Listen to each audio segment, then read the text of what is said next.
A presença hoje é de um dos campeões da política capixaba recente, o ex-deputado e atual prefeito de Vitória, Lorenzo Pasolini, com quem nós vamos conversar agora.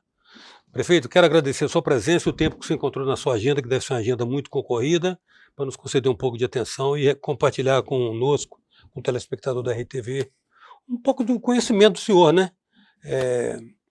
Eu até citei isso e não foi gratuitamente, o seu desempenho eleitoral, tanto no pleito de Vitória, né, quanto no de deputado estadual, foram números expressivos que o senhor obteve.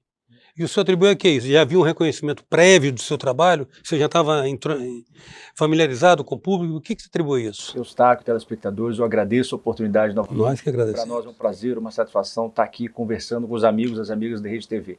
Eu acho que, sobretudo, pela crença num trabalho sério, um trabalho que começou de maneira muito singela, muito pequena, em uma delegacia onde, que eu dizia, né, caía água dentro, que tinha parte do telhado que tinha infiltrações graves, severas, e nós iniciamos ali um trabalho que, sobretudo, falava a verdade. Então, mostrava ao cidadão capixaba que nós tínhamos deficiência, mas tínhamos planejamento, organização e, sobretudo, muita vontade de acertar.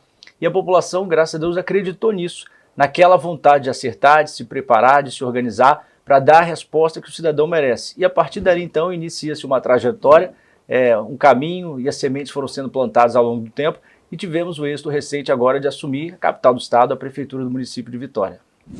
De uma certa maneira, plantadas e colhidas, né? Sim, colhidas até com pouco tempo, e sou muito grato a Deus por isso e a população capixaba, porque alguém que se filiou no último dia do prazo para deputado estadual e ter quase 44 mil votos, ser o segundo deputado mais votado do estado do Espírito Santo, e 2 anos após assumir a prefeitura da capital do estado, sem dúvida nenhuma, eu tenho que ser muito grato a toda a população capixaba e a Deus por ter me possibilitado chegar até aqui. E uma responsabilidade proporcional a isso, né, prefeito? Porque também a expectativa é grande em função dessa aposta que se fez no senhor. Sim, a expectativa é muito grande, o caminho gosto muito de andar, Eustáquio, pelas feiras, pelas ruas, e mantenho os mesmos hábitos da minha vida. Continuo com todas as características que eu tinha antes e fiz questão de não mudar, porque eu gosto de ser assim, e essas andanças me permitem ter um contato direto com o cidadão, olhos nos olhos, e a gente vê claramente a esperança das pessoas. Então, a minha promessa foi muito pouca, tanto como deputado e na campanha de prefeito eu prometi pouco, mas disse, não vai faltar vontade de acertar e vontade de trabalhar.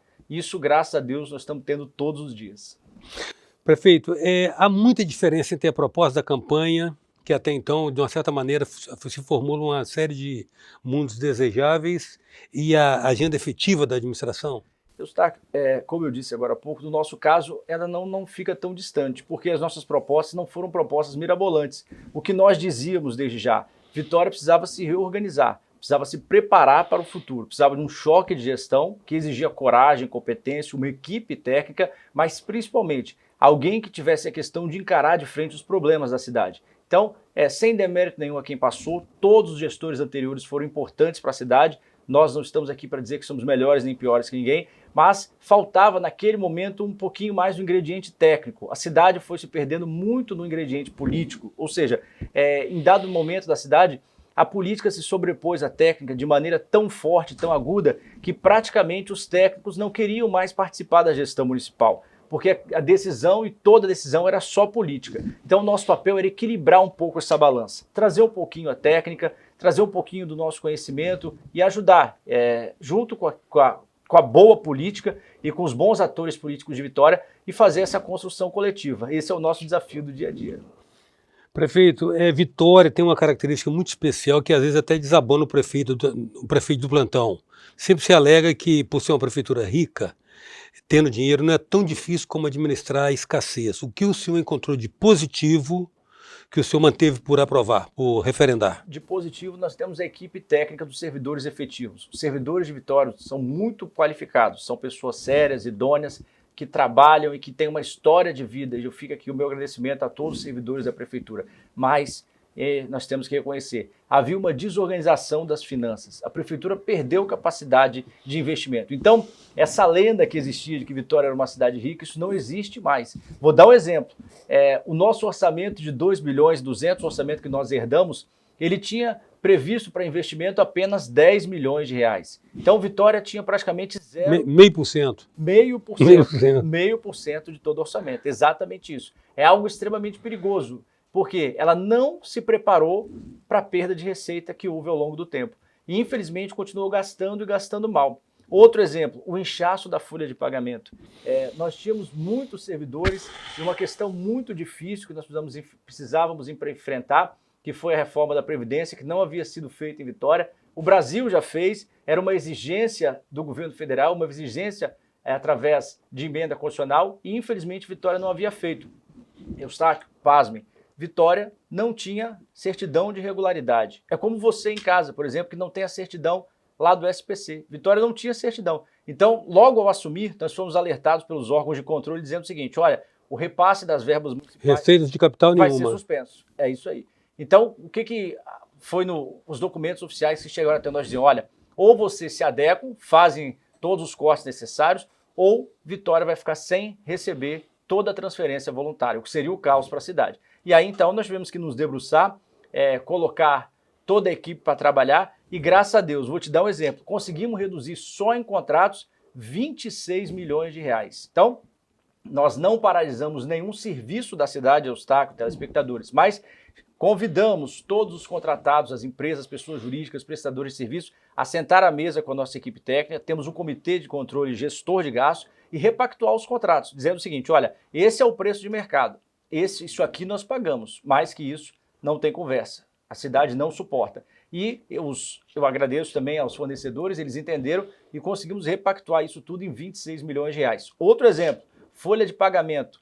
Em 6 meses, janeiro, fevereiro, março, abril, maio, junho, economizamos 24 milhões de reais comparado com o valor do ano passado. Isso sem contar a inflação. 24 milhões de reais em valores absolutos. Então, é essa soma de recursos, mais os 35 milhões da Previdência, que nós estamos agora transformando isso, se Deus quiser, em investimento para a cidade, melhoria na qualidade de vida do morador da cidade. Mas, voltando à pergunta inicial, aquele mito que existia, aquela crença de que Vitória era uma cidade rica, isso não existe mais. E a principal comprovação disso é o orçamento que nós recebíamos previa apenas e tão somente 10 milhões de reais em investimentos com recursos próprios. O senhor totalizou mais ou menos 100 milhões aí no que o senhor falou aí, 100 nessas milhões, medidas. só nessas atividades. Só isso significa 5% do orçamento original, 5%. que é uma excelente capacidade de investimento. Somado a isso agora, tem uma notícia aqui em primeira mão para você, para o telespectador. Nós estamos finalizando a venda da folha de pagamento, ou seja, nós licitamos a folha de pagamento, que é um ativo importantíssimo para o município. Sem dúvida. E que ficava parado. Nós finalizamos semana passada e foi a instituição financeira vencedora vai pagar 39 milhões e 100 mil reais. Havia expectativa de 25 milhões no mercado e, felizmente, com a força dos nossos técnicos e com a disputa intensa que houve e dada principalmente a seriedade do certame, nós fizemos tudo de maneira muito clara e transparente, chegamos a 39 milhões de reais que vai entrar no Caixa Único da Prefeitura, verba sem qualquer vinculação, livre e que, se Deus quiser, vai virar investimento em saúde, educação e segurança pública. A presença hoje é do prefeito de Vitória, Lorenzo Pasolini. Voltamos já. Voltamos com a presença do prefeito de Vitória, Lorenzo Pasolini. Prefeito, do que o senhor nos disse no bloco anterior, o senhor priorizou uma obra que às vezes não é tão visível, que é o equilíbrio das contas públicas, né? Saneamento fiscal. Né? Depois é a partir daí que você viabiliza e possibilita que se implemente sua visão de gestor. Mas uma curiosidade, de onde você traz essa visão? Você é um operador de segurança originalmente, não é? Isso, exatamente. Essa pergunta é muito boa. Poucas pessoas sabem. Eu fui auditor do Tribunal de Contas também no início da minha carreira. Então, antes de ser delegado, eu tive do outro lado da bancada. Eu fiscalizava as contas públicas, formulava políticas públicas para os municípios e para o Estado. Onde estavam os equívocos, os erros. Exatamente. Então eu aprendi um pouquinho com o erro dos outros. É mais fácil aprender com o erro dos outros. É a receita da sabedoria, né? Exatamente. Não aprender com o próprio erro. Exatamente. E aquilo ali me deu um conhecimento técnico e uma condição hoje de vislumbrar aquilo que nós vemos lá na frente, ou seja, de ter uma visão prospectiva para entender o que vai acontecer. E hoje, graças a Deus, isso evita muita coisa da Prefeitura de Vitória. Tive 2 anos lá no Tribunal de Contas, fui auditor concursado, tenho muitos amigos lá, agradeço pela toda a experiência e pela paciência que eles tiveram comigo. Eu tinha 24 anos de idade, então assim, estava na faculdade. Foi uma experiência privilegiada, né? Principalmente para você que depois viria assumir a sua vocação política. Agora, vamos fazer uma radiografia básica então, para ver. O senhor falou de um orçamento de 2,2 bi, né? Hoje, quanto que é a receita própria dos tributos próprios em relação ao total das receitas, que são as receitas complementares de capital. Nós temos mais ou menos a receita própria hoje de 60%. 60%? 60%. Vamos chegar a 60%. 1,3 bi, mais ou menos. E é importante ressaltar, nesse momento, se me permite, claro, mesmo nesse momento de pandemia, o que nós estamos fazendo? Nós estamos postergando a cobrança de tributos. Então, Vitória, de uma forma inovadora no Estado do Espírito Santo, está deixando de cobrar, principalmente do setor produtivo, também dos moradores, ISS fixo, variável e IPTU. Então, tudo isso que vencia em fevereiro, março, abril, nós estamos cobrando só lá no final do ano. Nós não vamos cobrar agora, sem nenhuma taxa, sem nenhuma oneração, sem correção monetária. Por que isso? Numa pactuação com a Findes, com a FEComércio, com o setor produtivo, com a CDL, para dizer o seguinte, olha, mantenham os empregos, mantenham os postos de trabalho. Nós vamos dar a nossa colaboração. Nós não vamos cobrar tributos agora de ninguém, ou seja, IPTU, ISS fixo e ISS variável. Isso só vai ser cobrado lá no final do ano, para que nós tenhamos mais oportunidades, que nós possamos desenvolver ainda mais a nossa cidade e, consequentemente, o Espírito Santo. Então, essa choque de arrumação que nós demos, essa saúde financeira que nós tivemos que obter, isso nos deu possibilidade hoje de fazer o município funcionar sem cobrar esses tributos momentaneamente, para que o setor produtivo possa se engajar conosco e levar. Esse foi o grande dado de inovação gerencial, né? Porque normalmente se promove equilíbrio aumentando a receita, mesmo que os impostos já estejam pesados. E qual era, desde a época da nossa equipe de transição, qual era o grande debate? Eu dizia assim, aumentar imposto, aumentando base de cálculo, alíquota e tributo, aumentar a receita, desculpa, aumentando base de cálculo, alíquota e tributo, ou seja, tributar mais, cobrar mais, é fácil. Essa receita o Brasil já conhece. Sim. Que não deu certo, não vai dar. Aumenta o custo do Brasil e torna a situação... não exige inventividade, engenhosidade. Não tem trabalho, fala assim, é muito fácil. Vai lá, aprova a lei, aumenta o decreto, aumenta a alíquota. Aguenta a chiadeira uns tempos, depois o brasileiro é conformado mesmo, aceita. E qual foi a nossa opção? Vamos fazer o dever de casa. Nós estamos cortando custeio, diária, veículo, tudo, transporte, enfim, toda uma série de despesas que nós tínhamos na prefeitura que hoje não existem mais. E isso está nos dando a saúde financeira e a robustez para dar resposta ao cidadão. Isso me remete à próxima pergunta, dentro desses dados de radiografia. Quanto que a folha de pessoal hoje representa da despesa? Hoje a folha, dado importante, nós tivemos a redução de 24 milhões da folha. Você mencionou. Então, assim, nós conseguimos tirar de janeiro até junho 24 milhões de reais que eram gastos. Agora, o número exato, eu confesso que eu não tenho. Um percentual. O percentual, não tem. E custeio, tem noção dos custeios? Porque, olha, historicamente, no ente público, 60% a 65% é folha. Nós assumimos 65%. 20% a 25% é custeio e sobra 5% para investimento. O que nós estamos fazendo? Nós estamos em cima dessas despesas e buscando aumentar a receita, não com a majoração de tributos, e sim com a atividade econômica mais robusta, ou seja, com a expansão da atividade dinamizando econômica. a economia. Dinamizando a economia. Por exemplo, vou trazer outro dado importante. Nós anunciamos semana passada um grande pacote de desburocratização. Vitória hoje é a primeira capital do Brasil que tem todo o seu licenciamento de obras baseados em graus de risco. Parece óbvio, simples, e como funciona hoje? Hoje você pode ficar até 2 anos esperando, aguardando a emissão de um alvará. Com esse planejamento, esse procedimento agora, a lei foi para a Câmara, foi aprovada, nós vamos sancionar em breve. Nós teremos, em alguns casos, 48 horas. Como é que vai funcionar? Você, através da sua residência, do seu escritório, enfim, do dispositivo móvel, você vai fazer o depósito do projeto online, você vai fazer o depósito, vai incluir, fazer o download do projeto, o upload, e esse projeto vai ser analisado inicialmente através de tecnologia da informação. Ou seja, ele vai parametrizar com o IPTU, com o PDU da região. E aí você já vai ter uma resposta para dizer, olha, você pode construir X metros, tantos andares, tantas vagas de garagem, tudo isso será feito manualmente. Essa resposta vai ser muito mais rápida, porque você tira aquela atividade repetitiva, atividade cartorial do homem e permite com que as adequações sejam feitas rapidamente. Em alguns casos, nós vamos ter o licenciamento, o alvará expedido em 48 horas, sem o cidadão sair da sua residência. Essa é uma grande novidade, foi uma construção coletiva, Sinduscom, Findes, CDL, CREA, o Conselho Regional de Engenharia e também o Conselho dos Arquitetos. Arquitetos, isso. CAL. O CAL, exatamente. E é uma construção extremamente saudável e que nós conseguimos unir o Poder Legislativo Municipal, a Prefeitura de Vitória e todo o setor empreendedor. A ADEME também participou de forma muito ativa. Entregamos à cidade uma legislação moderna, atual e que hoje eu tenho certeza vai servir como referência para todos os municípios do Brasil. O senhor tem 40%, 35% a 40% do orçamento aí ser buscado em receita de capital, basicamente com repasses federais. Está bem articulado para isso? Também articulado, Também. conseguimos as emendas, principalmente porque tínhamos o risco de perder, como eu disse no início, em razão da irregularidade das nossas questões Sim, das inadimplências. Isso, ou seja, não tínhamos as certidões necessárias, mas conseguimos regularizar essa situação para buscar os investimentos que o município precisa. É auspicioso ouvir do senhor essa preocupação com a ênfase na dinâmica da economia, em vez de você onerar mais ainda o agente produtivo, sim. Né?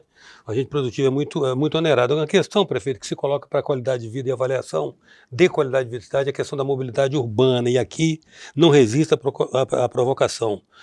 Os gestores preferem melhorar a vida do automóvel a trocar a cultura do carro por outras opções, inclusive de micromobilidade. Como é que o senhor vê isso? É fundamental a expansão, principalmente da ciclovia na cidade. Então, nós estamos buscando já um anel cicloviário, temos alguns projetos que já estão na fase final, projeto executivo, para irem à licitação, para a disputa, para as empresas poderem se habilitar e nós firmarmos os contratos. E nós acreditamos muito na micromobilidade, ou seja, valorizar principalmente naquelas distâncias curtas. 5 quilômetros, 6 quilômetros, precisa de carro. Isso. E Vitória tem uma área litorânea muito extensa, ou seja, você caminha de maneira arborizada, ou seja, com uma ventilação já natural, de maneira muito saudável, muito tranquila. Além disso, estamos investindo em toda a troca da central semafórica. Importante falar, nós temos em Vitória ainda centrais semafóricas de 1980, da década de 80. Uma não interagia com a outra, ou seja, eram ilhas que você não conseguia controlar. O que nós estamos fazendo? Nós estamos trocando todas essas centrais,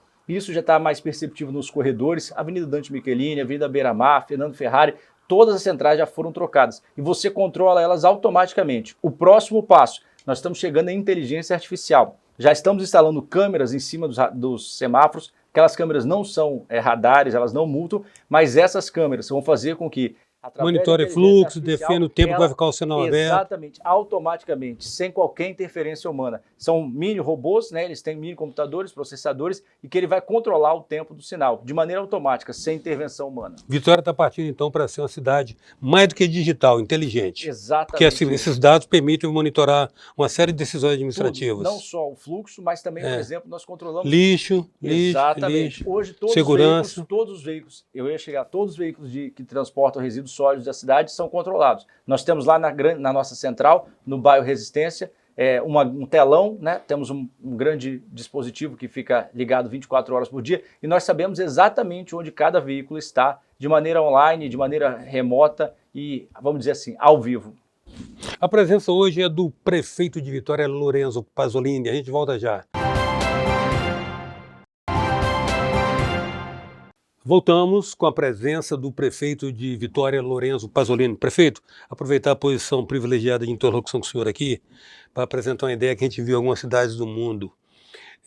Nos faltam ruas de pedestre. Pode parecer óbvio demais, mas a vida social da pessoa hoje é shopping, ou nos grupos de mídia social, né, de WhatsApp, ou eventualmente na igreja que frequenta, perdeu-se a interatividade humana, urbana. Vias de pedestre, onde a gente vê em grandes cidades do mundo, o que acontece? Primeiro, você revitaliza o comércio varejista de lojas, é óbvio, né? Que as pessoas de carro não têm tempo para olhar a vitrine. Segundo, que as pessoas se deslocando a pé, elas se revêem, se encontram, se tocam, eventualmente até se abraçam. No sol cidade não dá para incluir no seu mapa, no seu mindset aí, uma via de pedestre, mas que não seja um bequinho de periferia. Porque às vezes o cara quer ser moderno e pinta o cabelo de azul. Entendeu? Não é isso.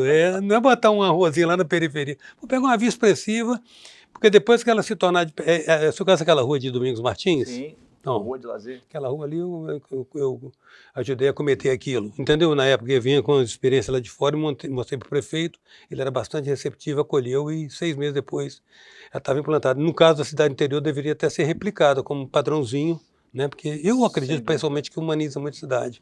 Principalmente, só aproveitar, nesse momento pós-pandemia. Então as pessoas, tem muita gente hoje necessitando de atendimento psicológico, alguns até psiquiátrico, por falta de interatividade. Claro, isso é normal em razão da pandemia. Mas nessa volta agora, com a vacinação, nós estamos quase com 60% da população vacinada, pelo menos com a primeira dose em Vitória. nós vamos valorizar muito isso. Vou te dar um exemplo, o mercado da capixaba. O mercado da capixaba ficou há muitos anos abandonado. Sim. Nós estamos já na iminência, vou te dar uma informação em primeira mão, de lançar o edital. Então nós vamos revigorar o mercado, vamos reconstruí-lo e ele terá também na área externa uma rua de lazer. Ou seja, nós vamos interagir com o ambiente urbano, com o ambiente conurbado do centro da cidade e flexibilizar, obviamente, ali algumas regras de trânsito para atrair as pessoas, estacionamento e levar o cidadão de volta ao centro de Vitória. Para ele caminhar na Rua 7, caminhar até o Parque a Costa Pereira, passar pelo Parque Moscoso e também chegar ao mercado. Então o mercado vai ser uma grande novidade que nós vamos entregar à cidade, se Deus quiser, brevemente,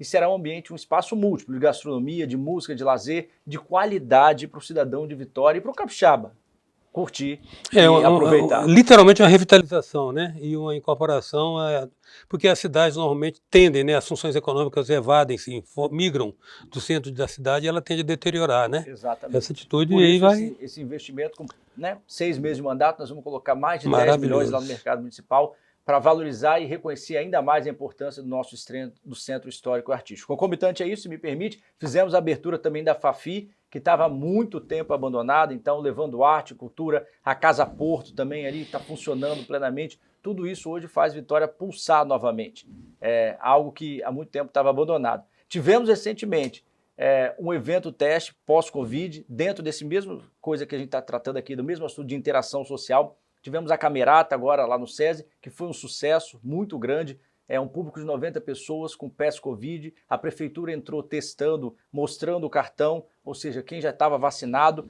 e aí nós tivemos um evento aos moldes europeus, porque a pessoa recebia um QR Code, esse QR Code habilitava a entrada, e aquilo era devidamente checado nos computadores da prefeitura, na entrada lá do Teatro do SESI, e nós tivemos, graças a Deus, sucesso absoluto. Então foi um grande evento e já estamos preparando outro já também nesse cenário. Já tem esse olhar para aquele território, né? Exatamente. Já tem esse olhar para aquele território.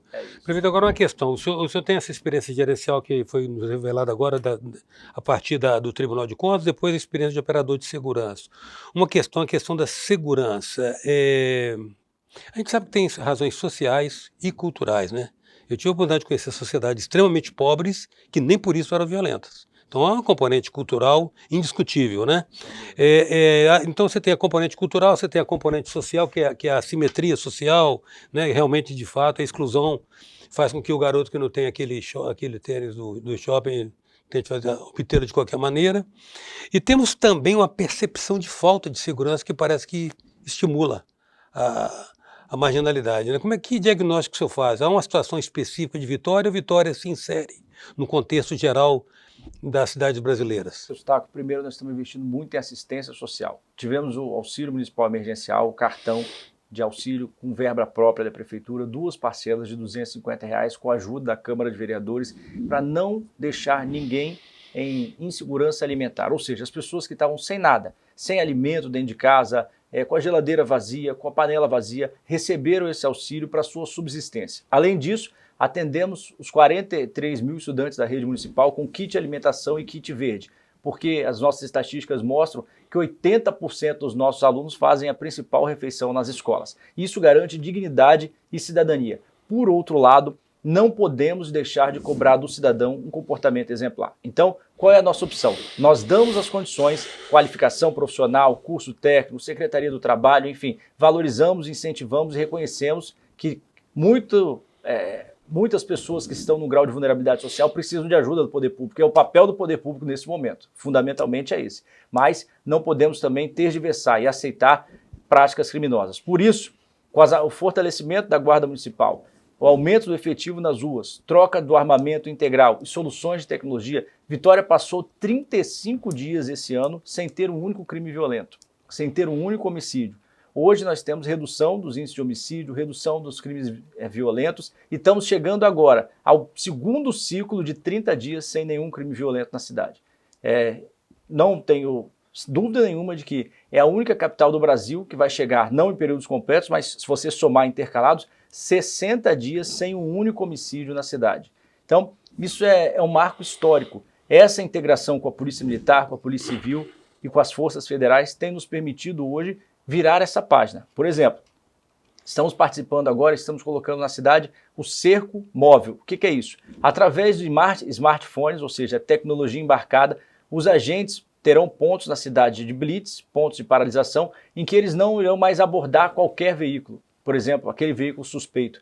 Através do simples smartphone, esse smartphone fica em um tripé, ele visualiza, o smartphone faz a leitura das placas do veículo e indica qual veículo que tem restrição de furto, roubo ou qualquer tipo de irregularidade. Isso vai fazer com que nós tenhamos uma repressão ainda mais qualificada, com resultado muito mais satisfatório e objetivo para a sociedade. Qual é a solução? Investir em assistência social, mas concomitante a isso, tecnologia da informação, para que o agente da Guarda Municipal, o policial civil, o policial militar, o policial rodoviário federal, que está nas ruas, tenha condição de fazer um trabalho ainda mais efetivo. Vamos entregar à cidade também uma nova equipe, uma equipe tática, uma tropa especializada, equipado com veículos blindados, caminhonetes blindadas, que farão o enfrentamento à criminalidade mais qualificada, vamos assim dizer, naqueles ambientes de maior disputa, ou seja, onde há um risco maior para a comunidade. Então, nós vamos posicionar essas viaturas, elas dão uma condição de robustez, uma condição de eficácia muito maior e dá pronta resposta, porque esses agentes terão um armamento mais longo, um armamento longo, específico, e terão a condição de se proteger, porque estarão também em veículos blindados. Prefeito, nosso tempo está estourado, eu agradeço muito a sua presença, mas eu tenho um último e inevitável questionamento. O senhor veio na trajetória algo meteórica na política. Nós estamos vivendo um cenário de saturação das mesmas velhas lideranças. O senhor está atento a isso, certamente. Sim, então, estamos atentos. Assim, qual é o nosso papel? E eu digo lá, nós não podemos cometer os erros dos outros. Então, nós temos que fazer a leitura de cenário, fazer a leitura histórica, entender a demanda do cidadão, a necessidade do cidadão. E a partir daí nós vamos formulando as políticas públicas e principalmente cuidando das pessoas. Eu acho que esse é o principal objetivo. Mas o que eu bato todo dia na tecla, e bato e luto muito com a equipe e peço muito, não vamos cair nas mesmas armadilhas, não vamos cometer os erros de quem já passou. Eu acho que isso é fundamental. Se nós tivermos essa sabedoria, eu tenho certeza que teremos êxito nos próximos 3 anos e meio. Isso significa evitar tropeçar no ego, às vezes. Principalmente, temos que ter sabedoria, gastar sola de sapato, humildade, pé no chão e agradecer todos os dias pelas nossas vidas. Agradeço muito, prefeito, a disponibilidade de senhor estar aqui conosco. Muito grato. Eu que agradeço, é uma felicidade, agradeço ao telespectador e conte estar conosco, assim como vocês que estão em casa. Obrigado pela audiência, pelo carinho, pela atenção. A presença hoje do prefeito de Vitória, Lorenzo Pasolini. Até já.